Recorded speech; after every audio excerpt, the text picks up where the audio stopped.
오늘 하나님께서 우리에게 주시는 말씀은 로마서 4장 9절에서 17절입니다.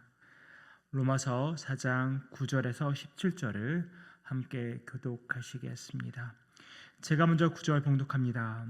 그런즉 이 복이 할례자에게냐 혹은 무할례자에게도냐, 무릇 우리가 말하기를 아브라함에게는 그 믿음이 의로 여겨졌다 하노라.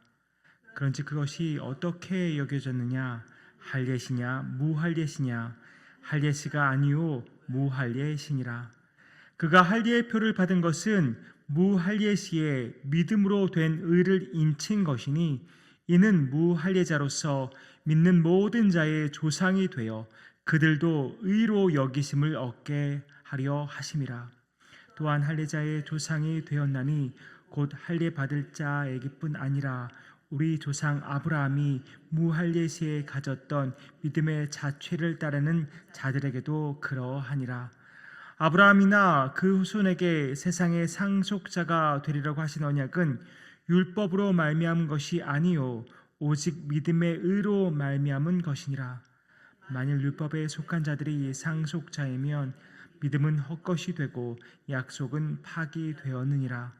율법은 진노를 이루게 하나니 율법이 없는 곳에는 범법도 없느니라. 그러므로 상속자가 되는 그것이 은혜에 속하기 위하여 믿음으로 되나니, 이는 그 약속을 그 모든 후손에게 굳게 하려 하심이라. 율법에 속한 자에게뿐 아니라 아브라함의 믿음에 속한 자에게도 그러하니, 아브라함은 우리 모든 사람의 조상이라. 같이 읽습니다. 기록된 바 내가 너를 많은 민족의 조상으로 세웠다 하심과 같으니, 그가 믿은 바 하나님은 죽은 자를 살리시며 없는 것을 있는 것으로 부르시는 이시니라. 아멘. 오늘 본문 9절이 이렇게 시작합니다. 그런즉 이 복이 할례자에게냐 혹은 무할례자에게도냐라고 묻습니다. 9절이 말하는 이 복이 무엇일까요? 어제 본문 7절과 8절이 복에 관해서 설명을 했습니다.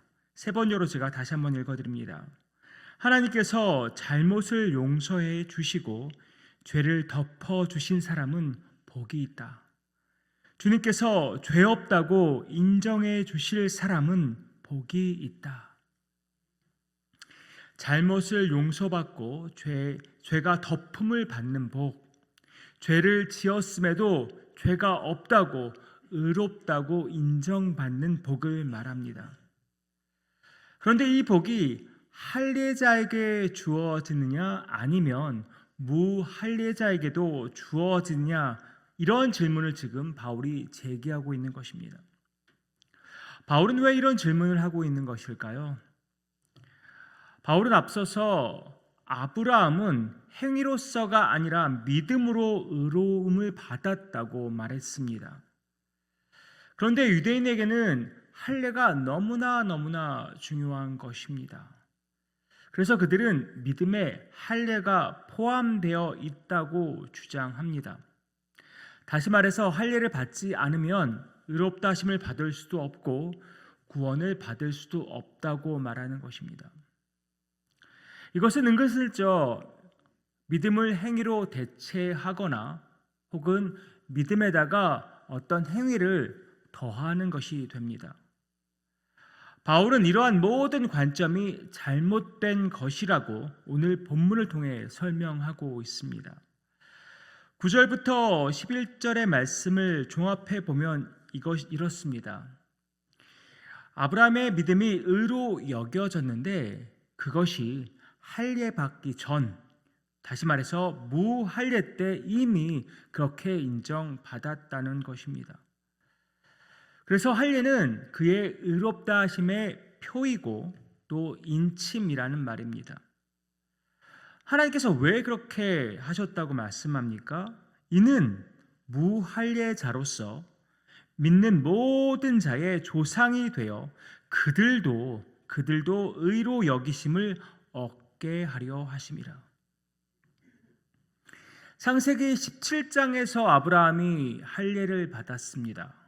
그런데 이미 창세기 15장 16절에서 아브라함은 그 믿음으로 인해서 하나님께 의롭다 하심을 받았습니다. 이것이 말하는 것이 무엇이겠습니까?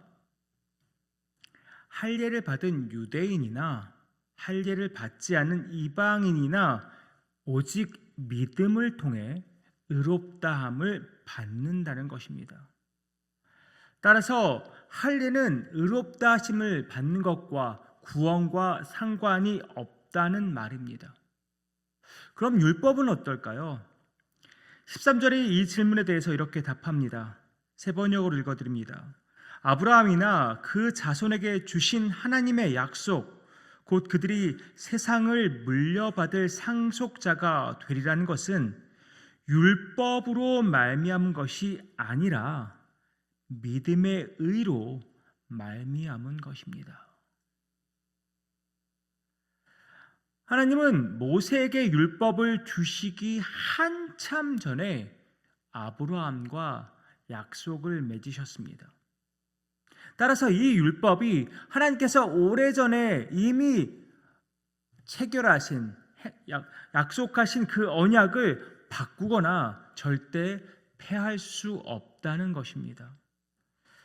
그래서 갈라디아서 3장 17절 18절 이렇게 말씀합니다. 내가 이것을 말하노니 하나님께서 미리 정하신 언약을 430년 후에 생긴 율법이 폐기하지 못하고 그 약속을 헛되게 하지 못하리라. 만일 그 유업이 율법에서 난 것이면 약속에서 난 것이 아니리라. 그러나 하나님이 약속으로 말미암아 아브라함에게 주신 것이라.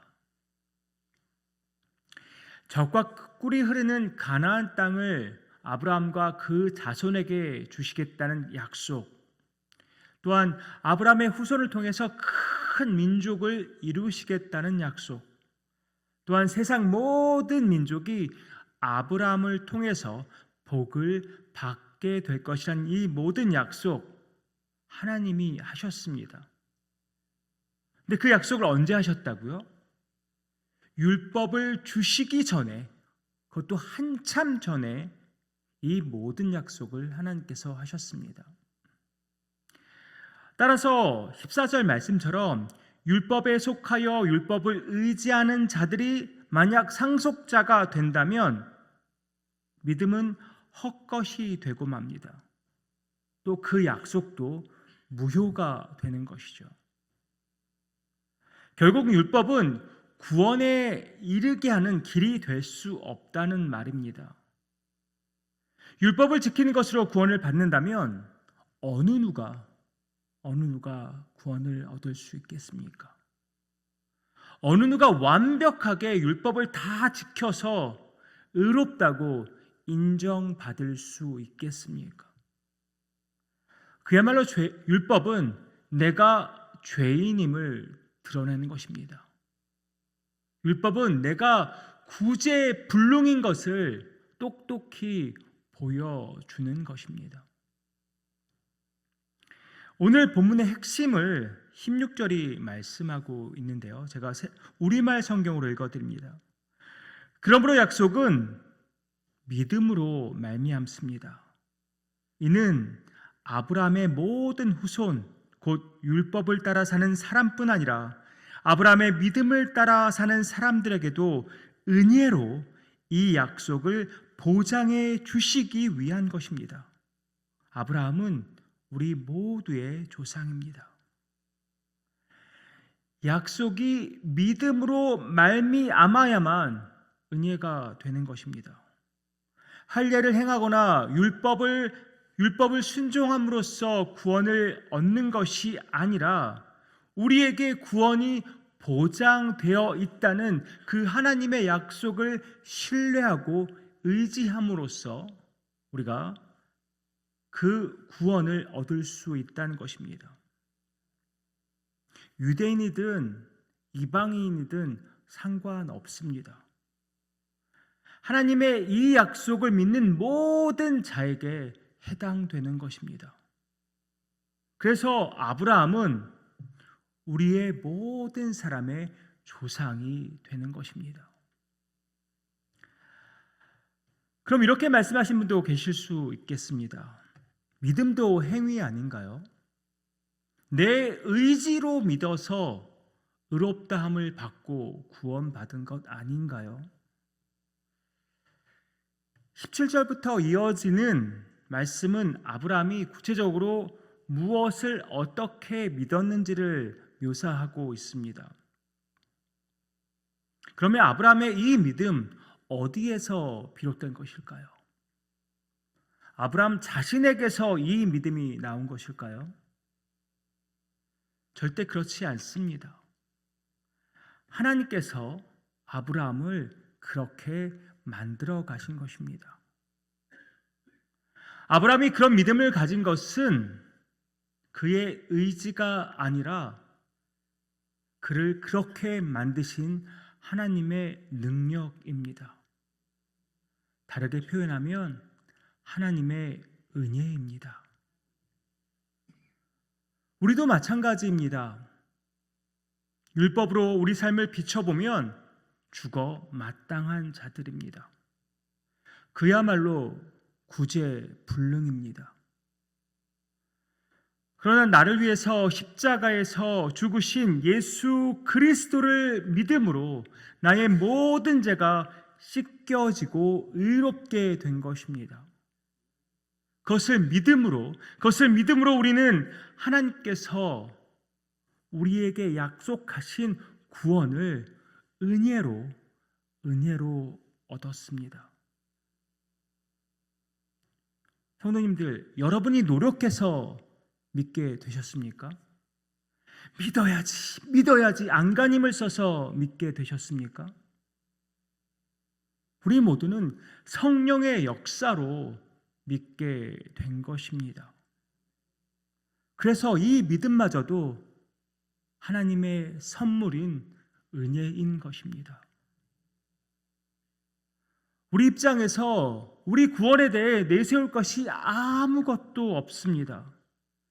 그래서 에베소서 2장 8절과 9절 말씀은 진리인 것입니다. 너희는 그 은혜에 의하여 믿음으로 말미암아 구원을 받았으니 이것은 너희에게서 난 것이 아니요 하나님의 선물이라. 행위에서 난 것이 아니니 이는 누구든지 자랑하지 못하게 함이라. 내가 가진 어떤 것으로도, 내가 행한 어떠한 선행으로도 구원받은 것이 아니기 때문에 자랑할 것이 아무것도 없습니다. 저는 오늘 이 말씀을 묵상하면서 믿는 자의 삶에서 가장 두렵고 떨리는 것은 더 이상 은혜로 살아가지 않는 것이 아닌가 싶습니다. 신앙생활도 할 만큼 했고, 교회도 다닐 만큼 다녔고, 성경도 읽을 만큼 읽었고, 기도도 할 만큼 해서 그저 그동안 터득해온 신앙생활, 아니 그 종교 생활로 계속해서 살아갈까 봐 두렵습니다. 하나님이 원하시는 믿는 자의 삶이 아니라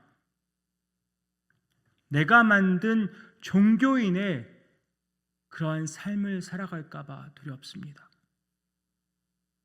하나님의 은혜는 온데간데 없고 내 의가 지배하는 삶을 살까 봐 두렵고 떨립니다.